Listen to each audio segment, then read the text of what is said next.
მოგესალმებით ძვირფასო მაყურებლებო, მსმენელებო.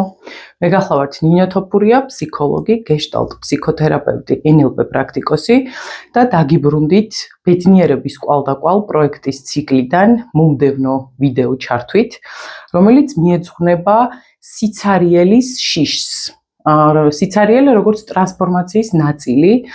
ჩვენ ვიცით ყველამ, რომ ცხოვრებაში ადამიანს აქვს ზრდის სხვადასხვა ეტაპები და ყოველი ეტაპი მოიაზრებს გარკვეულ დაცარიელებას, განულებას, იმისთვის რომ მომდევნო ნაბიჯზე გადავიდეთ და უფრო მეტად ავივსოთ კიდევ უფრო მეტი რესურსით. თუმცა ყველად ამეთანხმებით, რომ ზუსტად სიცარიელის გამოფიტვის, განულების პროცესი არის საკმაოდ საშიში, მტკივნეული, ზოგჯერ მტანჯველიც, ამიტომ ამ დიდ და ძალიან საინტერესო და ღრმა თემაზე სასაუბროთ დღეს რა თქმა უნდა მოვიწვიეთ ვაჟა მანგოშვილი, მათემატიკოსი, ეთნოლოგი და წინასაუბრებიდან თქვენ გახსოვთ, მან როგორ ესე ვთქვათ მდიდარი, ხარისხიანი, სუფთა ინფორმაცია შემოგთავაზა, გაერთიანებული ინფორმაცია შემოგთავაზა ბედნიერების წარმატების თემაზე და დღეს მინდა რაღაცის ჩვენი ასე ვთქვათ წინა ვიდეო ციკლიდან დაწყებული თემა კიდევ უფრო ჩავშალოთ და მინდა რომ მას თხოვო დახმარება მისი ძვირფასი მეტაფორებით, ასე ვთქვათ, ქართველი ბუმბერაზების დანატოვარი სიბრძნით დღეს რაღაცნაირი კვლავ გზამკვლევი მოგცეს იმისი თუ რატომ გვეშინია ადამიანებს სიცარიელის და რა კავშირშია სიცარიელე შემდგომ ავსებასთან. ანუ რატომ არის მაინც და მაინც საჭირო, ასე ვთქვათ, რომ ჭიქა დავცალოთ ბოლომდე იმისთვის, რომ მასში შევძლოთ ახალი სითხის ჩავრა, ესე ვთქვათ. და მეორე აქვე ჩავამატებ, მეორე კითხვასაც მივაბამ, რომ მე პლატფორმა თქვენ დაგითმოთ. ასეთ რაღაცას ვიკითხავდი, აი ხშირად ნული როგორც რესტარტია, ხო? თუმცა ადამიანები ამას აღვიქვამთ როგორც დაცარიელებას. რეალურად ეს არის საწყისი წერტილი. აი რაღაცნაირად როგორ შეგვიძლია, ბატონო ვაჟა, და სიცარიელეს შევხედოთ არა როგორც კედელს, აი აღმართულს ჩვენ წინ, ასე ვთქვათ, არამედ როგორც კარს, რომელსაც თუ შეაღებ, იქ ძალიან დიდი შესაძლებლობები დაგხვდება, ასე ვთქვათ. მოგესალმებით, მეგობრებო. სამის გავარკვევით ამ ყველაფერში, ამ სიტყვათა ტევში, იდეათა ტევში, უნდა ისევ ქართულ ენა მოვშოლიოთ და ისევ გავარკვევთ სადავაც, რატო ვართ. რაც გჭირს ეს კარგია, ცუდია, სიცარიელე. რისგან სიცარიელე? რისგან დავცარიელით? აღსება, რითი უნდა შევისოთ? ეს უნდა გავარკვევთ, ან მე ვინ ვარ საერთოდ, ან არსებობს ძალიან ძლიერი სიტყვა ცარიელ ტარიელი, რომელიც ნიშნავს, რომ მე უნდა დავცარიელდე, რომ ავისოთ ტარიელობით. ამიტომ სიტყვა ცარიელი უკვე თავის თავში მოიცავს დიადის მოლოდინს, აღსების მოლოდინს. ჭური, რომელიც არის ცარიელი, ის ელოდება, რომ აღივსოს, რა ქვია, ღვინით, რომელიც ცხრალი მთვარე, რომელიც არის ცარიელი, მზის ნათლისაგან ელოდება შემდეგ ეტაპებს, რომ ის აღივსოს მზიური სინათლე. ამიტომ უკვე ჩადებულია სიცარიელეში მომავალია, მარტო ქართულში კი არა. დამიჯერეთ, რომ ძალიან ბევრი სიტყვა, რაც რუსულშია, ქართული ფესვებით ცუდგულობს, კერძოდ ცარ და царица, რაც მეფე და დედოფალი არის, აი ფუძე არის სიცარიელი. ანუ უნდა წამოიცარიელო საკუთარი თავი, რომ ეს შევისო ღვთივით. ამ თემაზე ჩვენ საუბარი გექნება, მანადის გავარკვევთ, აბა ვინა ვარ და სადა ვარ და საერთოდ რატო ვარ. თუ ადამიანმა დაადგინა თავის საზრისი და მიზანი, რატო ვარსებობ, საიდან მოვედი, სადა ვარ, სადან წავიდე, მაშინ ერთად შეკითხვას ვერ უპასუხოთ. ამიტომ მანადის შექსპირი დასწონდა შეკითხვას ყოფნა აყოფნა საკითხავია ესა ისო, მანადის ქართველი გლეხაცი მღეროდა ნეტავი გამაგებინა, მამა პაპანი რად ქმნილან, ან მოყვარული ცოლქმარი უდრო დღისთვის გაყრილდნენ. ანუ ცხოვრების აზრის გაგება და ეს ჩადებულია ჩვენ სიტყვებში საწუთრო, წუთსოფელი, ყველაფერი, არაფერი, ერთ სიტყვაშია მოცემული სამყაროს შექმნა, განხორციელება. ერთ სიტყვაშია მოცემული სამყაროს დასასრული, გაცანტვერება, ასე რომ არაფერი არ არის, ესე იგი რაც კი შექმნილია ქაოსი კოსმოსად იქნა რომ ქართულ სიტყვას არ აისახა. ამიტომ ჩვენ უნდა დავადგინოთ ჩვენი ტკივილის, ჩვენი წარმატების, ჩვენი ბედნიერების, უბედურების მიზეზი ჩვენს გაურკვევლობაში, ვერ გაგვირკვევია ბევრი რამ და მოდი ნელა-ნელა თქვენს მივხვავთ ამ გარკვევაში.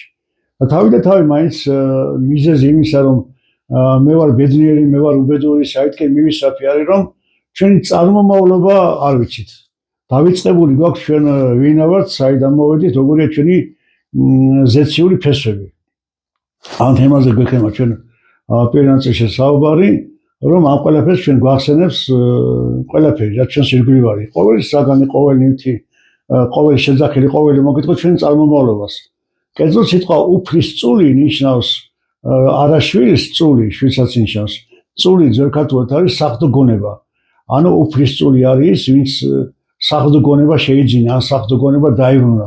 ეს არის ჭეშმარიტი უფლის წული. ამიტომ ჩვენ უნდა პირველ ყოვლისა ვიცოდოთ გავერკვეთ ჩვენს ზეციურ წარმომავლობაში და ამის წიაღ ამის გარეშე მაშინ ვერცერთ შეკითხვას ნინომ დასვა შეუძლებელი იქნება ამისი გააზრება. უკლებრივ ყველაფერი, მისალმება, მოსალმება, მოკითხვა ამ ყველაფერს უწყობს ხელს. კერძოდ საქართველოში და არა მარტო საქართველოში რიტუალი არსებობს ქუდით მისალმება, ქუდის მოხდით მისალმება. ანუ ადამიანს რომელსაც ხვდები, ქუდს უხდი, ისე ესალმები. რატომ იქცევით ასე? იმიტომ რომ უფალი გეუბნება რომ თქვენ ახლა ტაძარი ღვთისანი. არ გახსოვთ რომ ამდენად თუკი ჩვენ ვართ ტაძარი ღვთისანი, ქუდის მოხდით, მე ვეუბნები, შენ შევხედო, ესე იგი მე პატივს მივაგებ შენ შეხვთაებრის და იმ ტაძარს. აქედან გამომდინარე, როგორც ტაძარში ვიხდით ქუდს, ასევე ვიხდით მისალმებისას. ასევე აღმოსავლური მისალმება ნამესტე, ამას ნიშნავს, რომ ჩემი მარცხენა ხელი და მარჯვენა ხელი აბსოლუტურად ესე იგი ეთანადებიან ერთმანეთს. ამიტომ არც ერთი ვართ და არც მეორე ნაკლები ჩვენ ღვთის თვალში თანასწორები ვართ. ამიტომ ნამესტეც ნიშნავს მე შენში პატივს მივაგებ ღვთაებრის. ამდენად ყოველი ეს სიტყვები და მოკითხები ვისი გორისა ხარ, როგორ ახარ, ესე გახსენება ჩვენ ზეციურ წარმომავლობაზე, ანუ გამოგვიძება არის ჩვენში იმ საწყისის, რაზეც ლაპარაკი, იმ წერტილის, რომელიც წერტილიც გვაქვს მივიწყებული, რასაც ჩვენ არქიმედის წერტილს ვუძახით, რომ არქიმედის წერტილი არის, მომეცით წერტილი და მე დედამიწას გადავაბრუნებ, არ გულისხმობდა ბერკეტს, არამედ გულისხმობდა ცნობიერების შეცვლას. ეხლა მე უნდა გავახსენოთ ერთი ულამაზესი ფილმი, ეს არის უძინართა მზე, სადაც თამაშობს გოჯა ბურდული, ბაბულონის ფილმია და იქ ეუბნება სიკვდილის წინ შვილს დათოს უბარებს ანდერძად გელე ექიმი, იცოდე შვილო დათო, რომ არაფერი მოიყვარო ცხოვრებაში და ყველა ადამიანი უნდა გიყვარდეს. ყველა ადამიანში არის ის რაღაც, რის გამო შეიძლება გიყვარდეს, ან შეიძლება გეცოდებოდეს მაინც. აი ის რაღაც რაც თითოეულ ადამიანში არის ის ღვთაებრივი წილი, ღვთის წილი, რომელიც თანაბრად ღმერთმა უკლებრივ ყველა ადამიანში ჩადო. და ბუნებრივია კითხვა გაჩნდება, რატომ ქვია ამ ფილმს უძინართა მზე, იმიტომ რომ თვითონ გმირი იყო გელე ექიმი, უძინარობა ნიშნავს სიფხიზლეს და მე მისი სიფხიზლე და უძინარობა გადაედო დათოსაც გაშემოყოფებსაც. თუკი შენ სულში გაქვს მზე და მზე სიმართლისა და მზე სიყვარულსა, მე ეს მზე წარმართავს თითოეულ შენს ნაბიჯს. მაგრამ დავიწყებული გვაქვს და ულამაზესი სიმღერაა და ულამაზესი ლექსია აკაკი წერეთელის საყვარის საფლავს ვეძებდი, ვევნახე დაკარგულიყო. გულამოსკვნილი ტიროდი, სადახარ ჩემო სულიკო. სულიკო არის ზუსტად აი ამ დაკარგული ღმერთის ძიება საკუთარ თავში, მაგრამ დაკარგა ადამიანმა და მე ადამიანში იწყება ამის გახსენება, ამისი ძიება და ეძებს ვარდში, ეძებს ვარსკვლავში, ნახულობს ბულბულში. ოღონდ ეს წუთსოფელი ეკლიანია და ამბობს კიდეც პოეტი რომ გოსანი რომ ეკალში ვარდი შენიშნე, აი ეკალში რომ ვარდი შენიშნო, ამას უნდა ძალიან დიდი ნიჭი, ძალიან დიდი შემოქმედება, ძალიან დიდი ძალისხმევა და ძალიან დიდი სიყვარული. ობლადურ ამოსულიყო. ბოლო-ბოლო გაივლის ამ გზას ამ ლექსის ავტორი და ბოლოს ზეციური ხმა ისის ეგ არის, რასაც ეძებდი, მოჩი და მოისვენეო, დღე დაიღამი ატკილა დადილა გაითენეო. ბულბულს ყურს უგდებ ვარცხნოსაო, ვარსკვლავ შევყურებ ხეინთა და რასაც აგზნობ ვინადოს ვერ გამოიტყო სენთავ, რატო? იმიტომ რომ ყველაფერში ღვთაებრივს გამონენას ხედავს. და თავისუფლად ჩვენ კიდევ ულამაზესი სიმღერა აი მთაზე და თოლიანზე და ია დავთესე ვარდი მოსულა. როგორ შეიძლება ია დავთესო და ვარდი მოვიდეს? ია არის ამ ქვეყნიური სიბრძნის სიმბოლო, სოფლის და ვარდი არის მარადიულის მოძიება ამ ხილულის ნიადაგზე და ხილულის მეშვეობით. ია დავთესე ვარდი შარი და კიდევ რა ქვია იავნანა ვარდონა და ეს სიტყვით აი ია ნიშნავს იმას რომ ეს ყველაფერი რაც ხედავთ არის ღვთის მიერ ამ ქვეყანაზე მოწვდილი წყალობა, ბოძება, საჩუქარი, რომლის მიღმა არის მარადიულობა. სხეული არის ჭურჭელი და მასმიძელი, სული არის სტუმარი, სული გეუბნება რომ სულ არსებობს, მარადიულია. ხორცი წარმავალი, ამიტომ ჩვენი კითხვები პასუხი უნდა მოვიძიოთ მარადიულებაში, თორემ ამ წარმავლობაში ამ კითხვებს დადებითი პასუხი ბუნებრივია არ გააჩნია და ვერც ექნება. აი ამ მარადიულს, აი ამ ღვთაებრივს ჩვენ გვახსენებს როგორც კი ყველაფერი. ნაცალქეკია სხვა არაფერი არ არის, თუ არა აი ამ ნაცარში მოძიება იმ ღვთიური ნაპეწკრის, იმ ღვთიური ნაღვედარის, რომელსაც სული შეუბერო და უნდა აინთოს. იგივე საკეთებს ჩვენი თინია, თინათინი, მოხევის ქალო თინაო, ესე იგი დედასუზიხარ შინაო, შეინტოლები დათხოდნენ, შენაღამ დაგაჩინაო და ადე გამომყევი ეუნება რა ქვია ეს მომღერალი, რატომ თინაში, რას ქვია თინათინი, თინათინი ნიშნავს საღვთო გონებას, ამ სარკეს თინათინის მისი არის მოძიება, რაც გაედან ძლევა ზეციდან იძლევა, ამისი ასახვა, ამიტომ ამბობს რუსთაველი რომ თინათინ მზევას წუნოდა, მაგრამ ზე თინათინობდა, თინათინობა არის არეკლა იმ ღვთიური სიყვარულის რისი მეშვეობით ჩვენ უნდა რა ქვია მისცეთ იმ წარსულს. წყილიც იგივე საკეთებს, წყილი რომელიც ახდა დახდა და გადახდა რა არის, აბა ჩვენში წყილი რა არის, ეს გონება და ფიქრი, რომელიც ახდის დახდის ერთი საგიდან მეორე საგანზე, ერთი თემიდან მეორე თემაზე და ჭიანჭველა რომელიც ჩავადნენ წყალში, ეს არის ჩვენი ცნობიერება, მდინარეს აი ამ დროის ნაკადი, წუთსოფის ნაკადი და გაიჭედა ცნობიერება, მოჩა, ჩავარდა.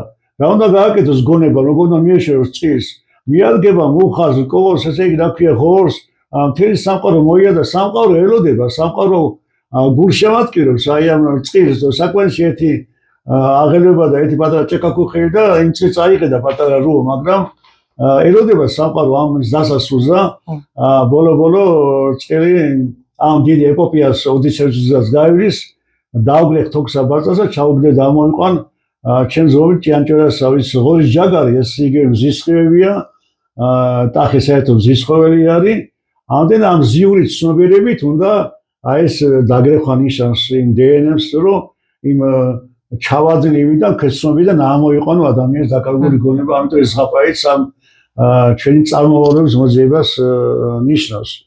ის კი არა თქვენ წარმოიდგინეთ რომ სიმღერა რო არის სადავალი ხა ბიჭო შენ და ზესტაფონერო გოგომენ და მომიტეხე ჭაი და მოკითხა ყველსა ამ ზესტაფონზე კი ლაპარაკი ქუთაისთან რო არის ჩვენი ქალაქი არამედ იმ ზეცაზეა საუბარი ზესტაფონზე მithume და სიმღერა ასეთი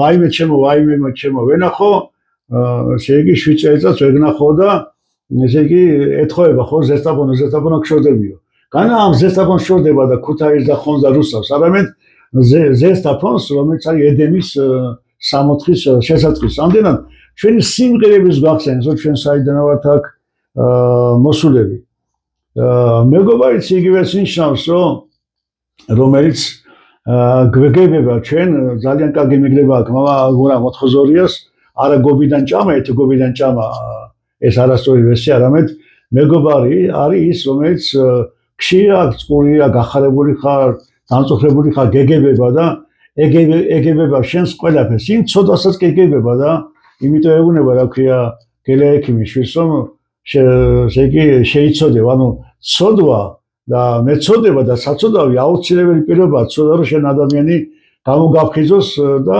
მე გამოთქვა გცხვენოდეს, ანუ სინდისმა გაეცხოს სული და სული გაიწვიოს. ამდენად ეს იმდენად ძალიან დიდი ცნებაა ეს მეგობრობის ცნებას, რომ უკვე აღმდგარი მაცხოვარი 5 დღის შემდეგ ჩამოდის ზღვასთან, ბიჭები თევზაობენ, მე დაიჭირეს ვერაფერი და ეუბნება, რომ მეგობრებო, მომენდათეთ, აღმდგარი, ნატანჯი, ჯვარზე გაკრული, ნაიარევი, უფალი 5 დღის შემდეგ ბრუნდება მიწაზე, რომ მეგობრებთან ყოფით გაიხაროს და მათ წუხილი შეუნსუბუქოს. აი ეს არის ჭეშმარიტი მეგობრობა. აი ამ წარმომავლობას ნამდვილ ფესვებს ზოგი ინახავს და ზოგიც ვერ ინახავს და ბარიკამ აქავე ვიტყვი, რომ რატომ შეხედან ქართველები ქანდარაზე? რაში ჭირდებათ ქანდარა ქართველს დღეს საქართველოში? ეს არის 100,000 წლის წინ ოდინდელი მანერა, როცა ისინი ხის ტოტებზე სახლობდნენ, რომ მელას და ტურას გაქცეოდნენ. აი შემოინახა მათმა ამ სისხლმა და მათმა ბუნებამ, ქათვის ბუნებამ ოდინდელი ძველი ტრადიცია, რომ თუ უნდა შიდა დაიძინო, უნდა ტოტებზე გეძინოს და ახლა ჩვენ ქანდარის გარშე კომფორტულად ვეგზნოს ქათამი. რატომ უნდა მიაშარდოს ბოდიში ამ გამოთქვაზე ძაღლმა ხეს? ეს არის ტერიტორიების მონიშნა, სუნით. რაში ჭირდება ძაღლს ამის გაკეთება? ოდესღაც ძაღლი ტყეში ცხოვრობდა, იქ აკეთებენ, ახლა იგივე საკეთებენ ტურა და მგელი. ანუ ესე იგი ესენი ინახავენ იმ პრეისტორიულ მახსოვრებით, რა ქვია, მათი პაპის წინაპრების ტრადიცია. რაც შემოინახეს, მით უმეტეს სულ მას შემოინახა ჩვენი ზეციური წარმომავლობა და ვისაც ეს არ ახსოვს, რამე რო გამოჩეს, მოდი დიდვაჟას მოვუსვინოთ. არა თქვენ სადიაცენო, რო ძროხები ზღებითა, ღამე მაძღები დასვებით, დილით მშირების ზღებითა, თავის ჯამს ჩასხეთ საქვეყნოდ, აცროს არ გამაძგებითა. თავისაც ცოცხლობთ ცონარეთ რეში ალაღოთკებითა, გაიგეთ კარგის გაჯასა, წყით და შურით ახდებითა. უქმად ჩამალებს სიოცხლეს, უქმად საფრამში წვებითა, დახკარგავთ სააქაოსა, ვერც საიქიოს წვებითა, არიცით დააჩნით რისა და ანდა რისათვის კვდებითა. ანუ ეს ლექსის არის შეხსენება იმის, რომ ადამიანმა არ იცის რატო დაიბადა ამ ქვეყანაზე, ან რატო უნდა მოკლეს და ამიტომ მთელი უბედურება ბედნიერი ვარ, წარმატებული ვარ, თავისუფალი ვარ, თუ არ გაიაზრებენ საიდან მოვედი და რა მიზეზით მოვედი, ვერც შეკითხვას ბუნებრივია ვერ უპასუხებ. და ვაჟამდე და ყველამდე ჩვენ დიდი წინაპარი ასე მღეროდა და ასე ილამაზებდა ცხოვრებას, ყველა ადამის შვილი ვართ, თათარი ჩვენი ძმა არის. სომეხს და ქართველს შუა განყოფილება რა არის? თუ ქალი გეტყვის დობას, აი ეს უკეთესი და არის, ისეთი გქონდეს გუნება, ვით მოწმენდილი ცა არის. ანუ რაც უზნაძის განწყობის თეორიითაა ცნობილი, აგერ ჩვენ წინაპარს აქვს, თუ ადამიანს გავს გუნება როგორც მოწმენდილი ცა, იგივე ყველაფერი წყდება, მტირანამ გაიცინა ხვალეკაი მზე გამოა, რა კავშირშია მზის გამოსვლა, რა კავშირი, თუ ესე იგი აქ ბავშვმა გაიცინა, მისი განწყობა ედება მზეს და ამიტომ რაც რუსთაველმა ათქვენა, ნესტან დაეჯას მზეულშენ დვევი ბრუნვის, რადგან შეხარ მისი წილიო, აგერ გეუბნება რა ქვია ამ პატარა ბავშვის სახით, თუ კი მტირანამ გაიცინა ხვალეკაი მზე